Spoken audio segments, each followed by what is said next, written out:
What's up guys, Jeremy and Ireland here from RC Militia, and we got a video for you. Well, I guess she doesn't want to do it.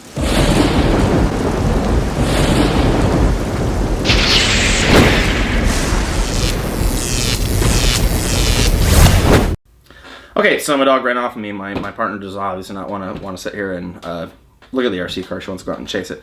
So with that said, this is the Marauder.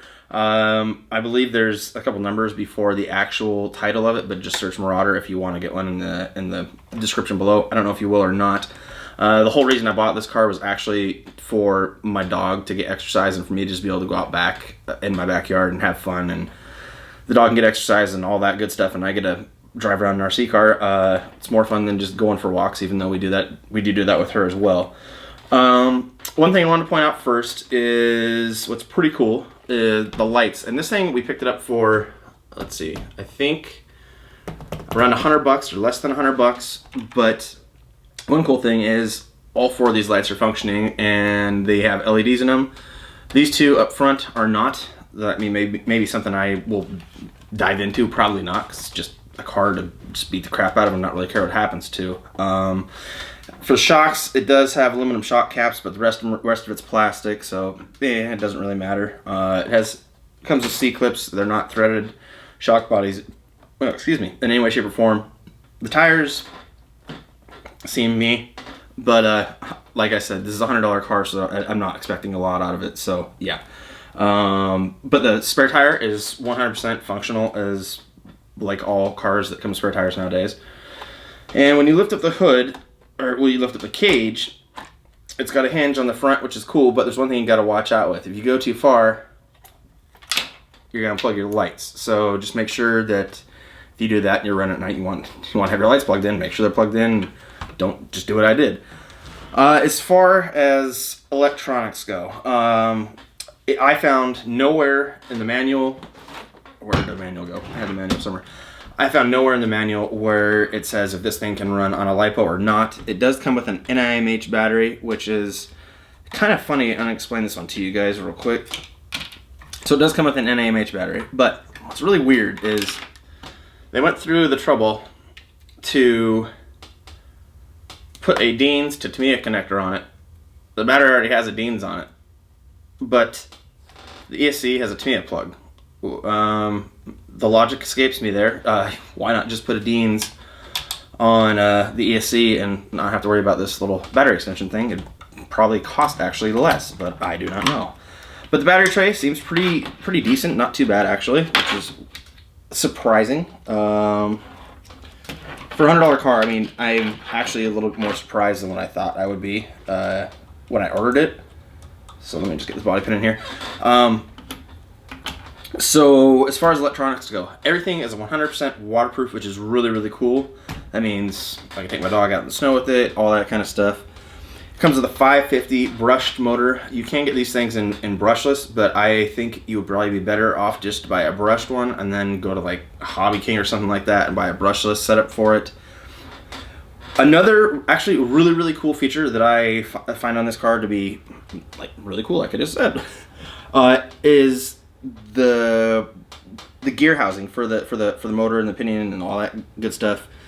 It actually has a clear window on the top, and it's all covered and all sealed, so you're not gonna get any dust, dirt, debris, water, whatever in there. Well, maybe water, but it has a clear window that you can literally see down in and see all your gears, and it's actually really clear, and I think it's a really cool, innovative idea. But yeah.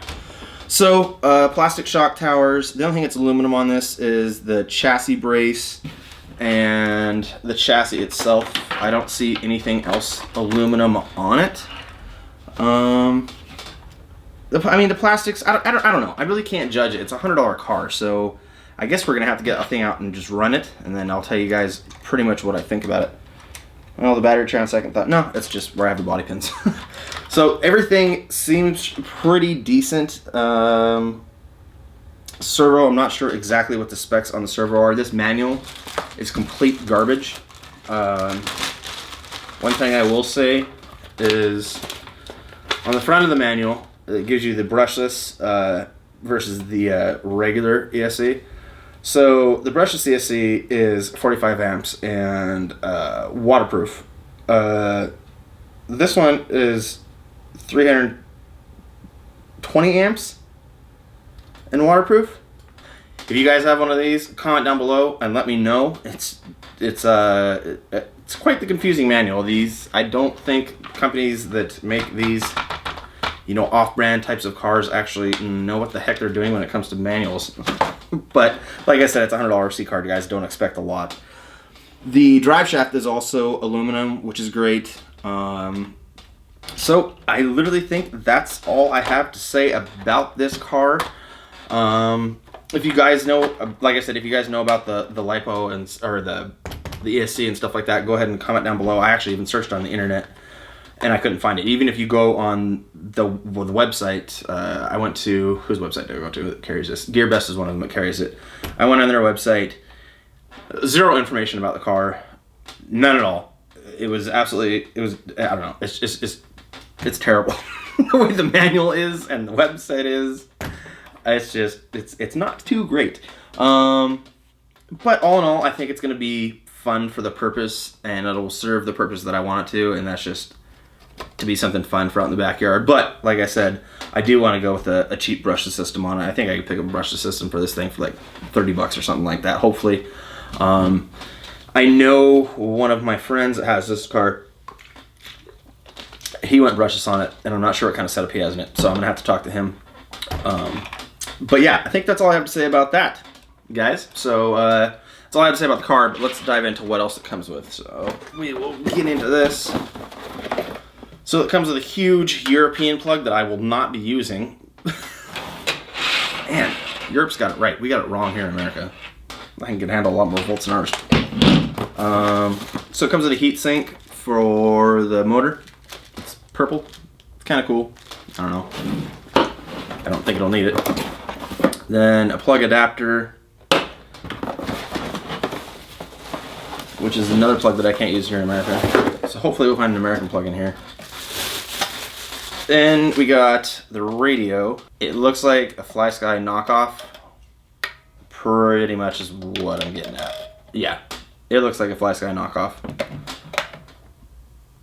So it has all your trims and everything, and it's just it's a very basic radio, but it'll serve the purpose for what this car is going to be used for.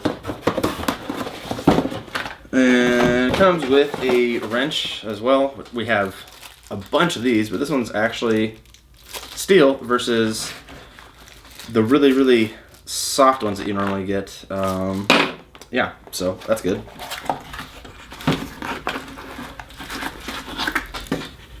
And it also comes with another battery with the Dean's connector, with the Tamiya connector on it. And it's 7.2 volt NIMH, so I don't know what the heck the other battery is in here.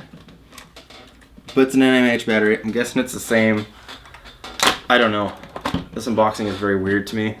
So I think I'm just going to leave it at that, guys. And I still don't see a charging converter for America, so thank God I have my own charger. But that's it about that. I'll see you on the next one, guys. I don't know what to say. Later.